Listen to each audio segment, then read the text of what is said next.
I've been traveling coast to coast with the leaders of my economic team, Scott Bryson and John McCallum, holding town halls with business and union leaders, students, legislators, seniors, Canadians from every walk of life. You can't lead, ladies and gentlemen, unless you listen. And we have really listened. We've listened to heartfelt stories about lost jobs, small businesses on the edge, fears about paying for drugs for your sick children, worries about having to go to the local food bank. And I've heard troubling questions that go to the heart of our dilemma as a people. How will I ever get my first job? Have I seen my last job? How do I tell loyal employees that we're closing down? How will I help get my kids the funds for college? And a large number of Canadians come up to me and they say, you know, I'm going to get by, but I'm worried about my neighbor. I'm worried about my co-worker. And it's a good thing to hear that. We're a people who look out for each other, and we must not lose that, because recessions can divide a country. They can make us mean. They can turn us selfish, and we must not let that happen. We need to take...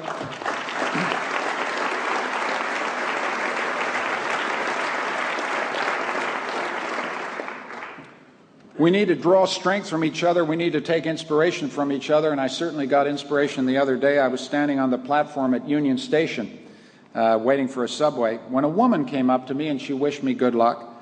And I asked her where she was from, and she said she was from Oshawa.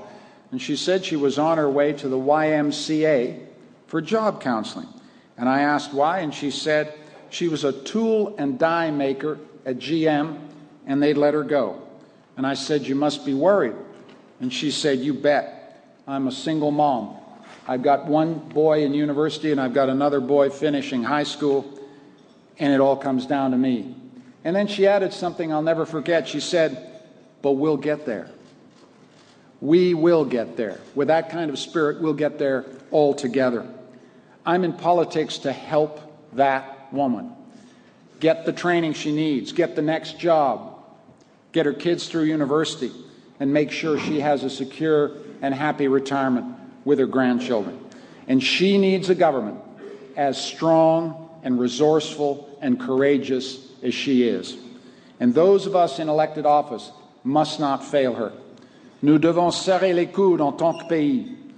Nous avons shoulder to shoulder as a country, we have started this hard period together, and we will reach the end of it together, more united, more competitive, more confident than ever. I know that we can do it. As Liberals, we understand what it means to lead in a hard period. Canadians turn their eyes to us when the times are tough. Canadians have a memory. They remember our good budgetary management, the profits year after year, and also revenues and profits, our excellent financial report, and our social policies that are planning in those times. They remember that we have cleared the deficit left by the Mulroney years. We have sponged that deficit, but it was hard. Today, Mr. Harper is bringing us to those days of hard conservative days. We went into this turmoil together, and we'll come out of it together more united, more competitive, more confident than ever. I know we can. We Liberals understand something about leadership in tough times. We've been here before, and Canadians turn to us when times are tough, because Canadians remember. They remember sound fiscal management, repeated surpluses, debt reduction, tax cuts on profits, revenue, and income, strong financial performance, and forward-looking social policy. Canadians remember that it was we who cleaned up the $42 billion deficit left behind by Brian Mulroney.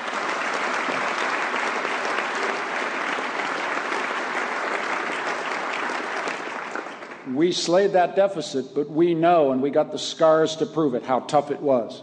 When you start a deficit, it's difficult to get it out of your system.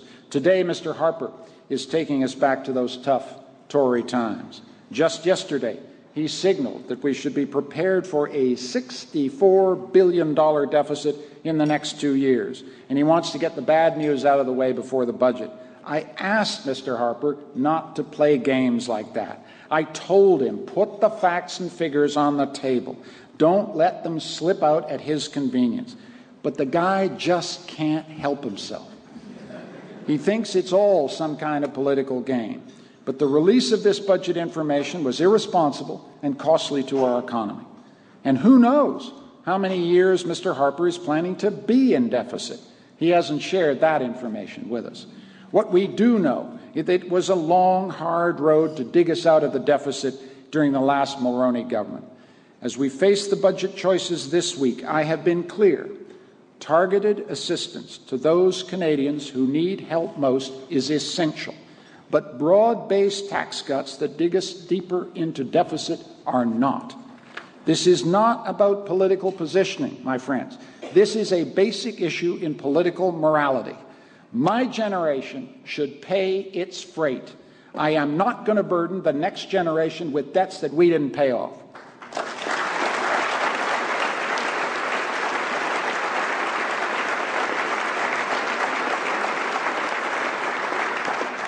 If the government proposes a deficit, and we accept the necessity of a temporary deficit, but if they propose a deficit, I want to see the plan that digs us out.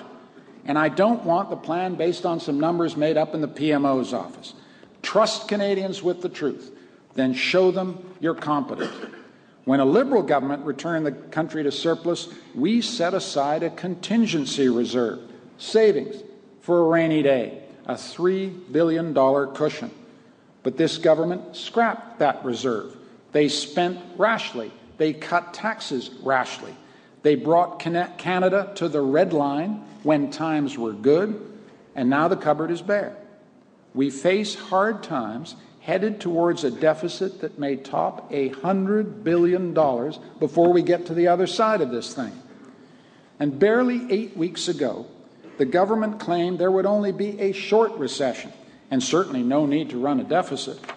And the question Canadians are asking is, how did this guy get it so wrong? How did Stephen Harper completely misjudge the crisis we're facing? In September, on the campaign trail, you'll remember, Mr. Harper said if we were going to have a recession, he probably would have had it by now. Remember that? In October, he told us there was still no recession, but this is great. There was sure to be a lot of great buying opportunities emergence as a consequence of all that panic, I quote. In all seriousness, that was Mr. Harper's strategy. Let the chips fall where they may, and if you can make a few bucks on the misfortune of others, good luck to you. I don't like that kind of politics. And I'm in politics to stop that kind of politics.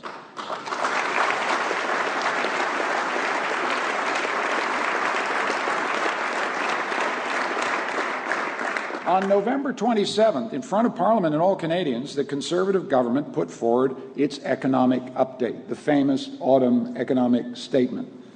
And he said that the right way to address Canada's difficulties was to take away civil servants' right to strike, attack pay equity for women, and stop public funding for political parties. That was not a program. That was a provocation.